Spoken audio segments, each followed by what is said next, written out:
आज का दिन बहुत स्पेशल है, बड़ा खास दिन है आज, क्योंकि आज प्रधानमंत्री नरेंद्र मोदी ने अपने कार्यकाल के 12 वर्ष पूरे कर लिए हैं।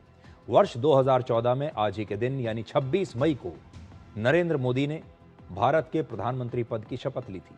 प्रधानमंत्री मोदी आज़ादी के बाद सबसे लंबे समय तक इस पद पर रहने वाले पहले गैर कांग्रेसी प्रधानमंत्री हैं। इसके अलावा वो जवाहरलाल नेहरू के बाद लगातार सबसे लंबे समय तक प्रधानमंत्री रहने वाले देश के दूसरे नेता बन चुके हैं। जवाहरलाल नेहरू लगभग 16 साल और 9 महीने तक लगातार प्रधानमंत्री रहे, जबकि नरेंद्र मोदी अब इस पद पर लगातार अपने 12 वर्ष पूरे कर चुके हैं।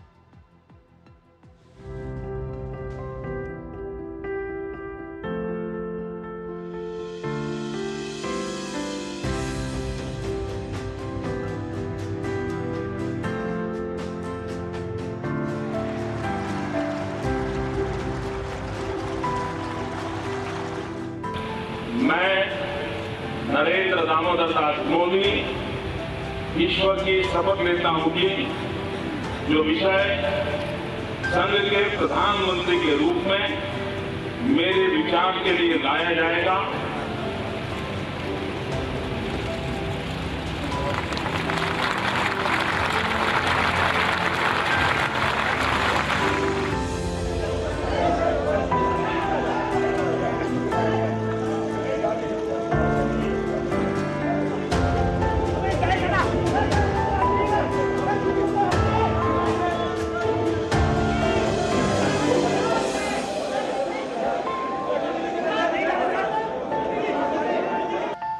क्या मां की सेवा कभी कृपा हो सकती है? तो आज का दिन इसीलिए बहुत खास है, और आगे जब हम इसका विश्लेषण करेंगे उससे पहले मैं चाहता हूं कि आप जरा कल्पना कीजिए कि अगर 2014 में आज के दिन प्रधानमंत्री मोदी की सरकार न बनी होती, अगर 2014 में नरेंद्र मोदी भारत के प्रधानमंत्री न बने होते तो आज का भारत कैसा होता, जरा कल्पना कीजिए। और जिस दौरान आप ये कल्पना कर रहे होंगे, अब मैं आपको बताता हूं कि कैसे नरेंद्र मोदी का प्रधानमंत्री बनना भारत में एक नए युग की शुरुआत थी, और यह आज़ाद भारत के इतिहास में एक नया टर्निंग पॉइंट था। और आज हम इसी टर्निंग पॉइंट को आपके लिए डिकोड करेंगे। 2014 में भारत की राजनीति एक ऐसे मोड़ पर खड़ी थी जब भारत में एक भी मास लीडर नहीं था। 1984 में इंदिरा गांधी की हत्या के बाद से भारत की राजनीति में पहली बार नरेंद्र मोदी के रूप में एक करिश्माई नेता आया। भारत ने पहली बार ऐसा करिश्माई नेता को देखा जिसकी लोकप्रियता की आंधी पूरे देश में चल रही थी। 1984 से लेकर 2014 तक इन 30 वर्षों में इस देश ने एक भी ऐसा नेता नहीं देखा जो अकेले अपने दम पर किसी पार्टी को बहुमत दिलाकर सरकार बना सके। प्रधानमंत्री मोदी के युग से पहले वर्ष 1998 और 99 में 2 लोकसभा चुनाव लगातार हुए थे, और दोनों ही बार बीजेपी ने सबसे ज्यादा अपने करियर में सबसे ज्यादा 182 सीटें जीती थी। वर्ष 2004 के चुनाव में बीजेपी को 138 सीटें मिली थी, 2009 में 116 सीटें मिली थी, लेकिन 2014 में नरेंद्र मोदी की लहर ने बीजेपी को देखिए 116 से सीधे 282 सीटों पर पहुंचा दिया। 1999 में जो 182 पर थी पार्टी, उसे 2014 में 182 से सीधे 282 पर ले गए। नरेंद्र मोदी के उदय से पहले बीजेपी सिर्फ 150 से लेकर 180 सीटों की पार्टी हुआ करती थी। यही बीजेपी की असली क्षमता थी कि बीजेपी अपने दम पर कहीं भी 150, 160, 180 सीटों के आसपास जीतती थी, और वो हमेशा अपने चरम पर पहुंचकर भी 182 सीटों पर आकर रुक गई थी। लेकिन नरेंद्र मोदी बीजेपी की सीटों के इस आंकड़े को 182 से खींचकर 282 तक ले गए, और ये 100 से 150 सीटें बीजेपी को सिर्फ प्रधानमंत्री मोदी के नाम पर मिलती हैं, उनके करिश्मे पर मिलती हैं। 1984 में इंदिरा गांधी की मृत्यु के बाद से अगले 30 वर्षों के कालखंड में भारत ने एक भी ऐसा नेता नहीं देखा जो अपने दम पर यह कारनामा कर सके। इस कालखंड में अटल बिहारी वाजपेयी और एल.के. आडवाणी जैसे कद्दावर नेता भी बीजेपी के अध्यक्ष रहे, लेकिन वो भी बीजेपी को कभी बहुमत नहीं दिला पाए। दूसरी तरफ कांग्रेस पर गांधी परिवार की पकड़ थी। लेकिन इंदिरा गांधी के बाद ना तो राजीव गांधी, ना सोनिया गांधी, ना राहुल गांधी कांग्रेस को कभी बहुमत दिला पाए। यानी इस देश में एक भी ऐसा राष्ट्रीय नेता नहीं था जो भारत को बहुमत की मजबूत सरकार दे पाए। तो पहले तो ये पृष्ठभूमि आप समझ लीजिए। तो पहला पॉइंट यही है कि 30 वर्षों में भारत ने पहली बार नरेंद्र मोदी के रूप में एक जननायक को देखा। दूसरा पॉइंट ये कि वर्ष 2014 से पहले लगभग 30 वर्षों तक इस देश ने गठबंधन की खिचड़ी सरकारें देखी, जिनके सामने सिर्फ सरकार में बने रहने की ही चुनौती थी, सरकार बचाने की चुनौती रहा करती थी। ये सरकारें इतनी कमजोर थीं कि इनके पास भारत को लेकर ना तो कोई विजन था और ना ही बड़े फैसले लेने की ताकत थी। दिल्ली की सत्ता अक्सर सहयोगी दलों के दबाव, राजनीतिक ब्लैकमेलिंग और समझौतों के बीच चला करती थी। तब सरकारें जनता के जनादेश से कम और अपने सहयोगियों की नाराजगी के डर से ज्यादा चलती थी। लेकिन नरेंद्र मोदी ने भारतीय राजनीति का यह पूरा समीकरण हमेशा के लिए बदल दिया। उन्होंने मजबूर सरकार की जगह मजबूत सरकार का नैरेटिव खड़ा कर दिया और देखते ही देखते वो भारतीय राजनीति के सबसे बड़े पॉलिटिकल ब्रांड बन गए। नरेंद्र मोदी के उदय के बाद भारत ने पहली बार इतने वर्षों में, इतने दशकों में एक मजबूत और निर्णायक सरकार देखी। उनसे पहले गठबंधन सरकारों के 30 साल के दौर में ऐसा लगता था जैसे भारत में तमाम बड़े फैसले ये गठबंधन सरकारें, कमजोर सरकारें नहीं बल्कि सुप्रीम कोर्ट ले रही है। और यही वो दौर था जब कमजोर सरकारों के इस दौर में सुप्रीम कोर्ट को ही देश हित के बड़े बड़े फैसले लेने पड़े, क्योंकि हमारा राष्ट्रीय नेतृत्व बहुत कमजोर था। वर्ष 2004 से 2014 के बीच 10 साल के इस कालखंड में कांग्रेस के नेतृत्व वाली यूपीए की सरकार देश की आम जनता से बिल्कुल कट चुकी थी और अपनी ही दुनिया में वो लोग जी रहे थे।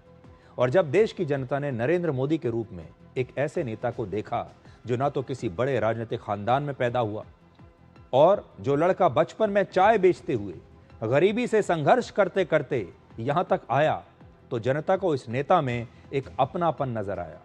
भारत के आम लोगों को लगा जैसे कोई हमारे जैसा व्यक्ति ही आज प्रधानमंत्री बन रहा है। तब तक लोग यूपीए सरकार की मनमानी और भ्रष्टाचार से थक चुके थे और आप कह सकते हैं कि नरेंद्र मोदी ने देश के करोड़ों लोगों को इस निराशा के दौर से बाहर निकाला। तीसरा पॉइंट, सबसे बड़ी बात यह कि भारत की हिंदू बहुसंख्यक आबादी न जाने कितने दशकों से एक कुंठा में जी रही थी, एक दबाव में जी रही थी। और यह दबाव था अपने आप को धर्मनिरपेक्ष साबित करने का, जिसमें तमाम अल्पसंख्यकों की मनमानी को सहने और उसे नजरअंदाज करने की सारी जिम्मेदारी हिंदुओं पर डाल दी गई थी। दशकों तक कांग्रेस पार्टी ने अल्पसंख्यक और धार्मिक तुष्टीकरण को चुनाव जीतने का एक फॉर्मूला बना लिया। उससे कांग्रेस चुनाव तो जीतती रही, लेकिन देश में हिंदू आबादी अपने आप को दबा हुआ महसूस करने लगी। अब उसे एक ऐसे नेता का इंतजार था जो उसके साथ न्याय कर सके और देश के करोड़ों हिंदुओं की इसी दबी हुई आवाज को, इसी कुंठा को स्वर दिया नरेंद्र मोदी ने। और उनकी सरकार बनने के बाद से आजाद भारत में पहली बार देश की बहुसंख्यक आबादी को भी अपनी बात कहने का मौका मिला। और आप देखिए, उसी के बाद राम मंदिर बना, उसी के बाद कश्मीर से 370 हटा और बहुत बड़े बड़े क्रांतिकारी फैसले हुए। इसके बारे में हम किसी और दिन चर्चा करेंगे। और आखिरी पॉइंट है भारतीयता। आजादी के बाद जिस दिन भारत में पहली चुनी हुई सरकार बनी, जिसे भारत के लोगों ने ही चुना था, उसी दिन से देश की जनता को यह लगा कि ये सरकारें अंग्रेजों के शासन का ही एक विस्तार हैं, अंग्रेजों के शासन का ही एक एक्सटेंशन है। यानी ब्रिटिश हुकूमत का ही एक एक्सटेंशन हमारे देश में आ गया है। असल में अंग्रेज ऐसे नेताओं के हाथों में सत्ता सौंप कर गए जिनकी विचारधारा, जिनकी सोच और शासन करने का तरीका बिल्कुल अंग्रेजों जैसा था।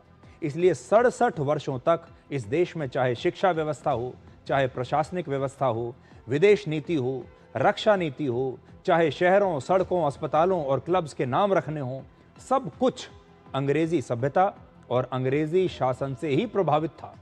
भारत के लोगों को आज़ाद होने के बाद भी यही लगता रहा कि वो मानसिक रूप से अब भी गुलाम हैं। और इसी कालखंड में भारत के लोगों का आत्मविश्वास बुरी तरह से टूटने लगा। हम पश्चिम की तरफ देखने लगे। हमें लगता था कि पश्चिम के जो देश हैं, पश्चिम के जो लोग हैं, वो हमसे कहीं ज़्यादा बेहतर हैं, हम उनकी तरह बनना चाहते थे। और धीरे धीरे हमसे भारतीयता और भारत की संस्कृति, भारत की भाषाएं, भारत की परंपराएं हमसे दूर होती चली गई, क्योंकि ये फैशन में ही नहीं था।